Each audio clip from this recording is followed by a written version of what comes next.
Sanda, it's great to see you at PRI in person. Good to be here. Tell us, how are companies thinking about sustainability issues at the moment? Yeah, well, look, it's certainly an interesting time given the macro environment, but we recently did a CEO study, and what we heard was, by and large, close to 100% of all of our businesses that we surveyed still believe that sustainability is so critical for long-term business.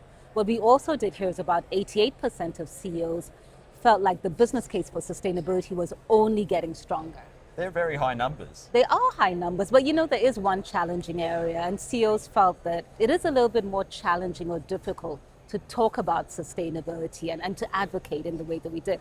But that's why I think the UN Global Compact comes in, and certainly some of the work that PRI does. So that's something that we want to push and amplify a little bit more. Yeah, and we're finding the same thing with investors too. It can be hard to talk about these things, but their commitment and their action is still bubbling away under the surface. Absolutely. So knowing the importance of the way companies and investors work together, what do you think are the things that we could do to improve both sides? Well, Sean, first let me say I thoroughly enjoy being on the PRI board and having PRI on the UN Global Compact board.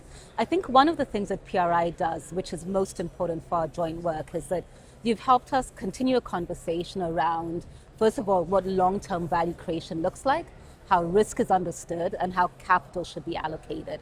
And that's really important when we talk about investing in the Sustainable Development Goals, because we're really pushing that as we come to the 2030 timeframe. So I'm enjoying the work that we're doing around how to mobilize private capital and certainly how to understand what long-term value looks like vis-a-vis short-term investments. Yeah, that's great. And to get to that more granular conversation on actually allocating finance, either off companies' balance sheets or from investors to companies, is so critical, isn't it? Absolutely. It's always great to work our teams together Yes. and to have you on the PRI board, and thanks for joining us at PRI in person.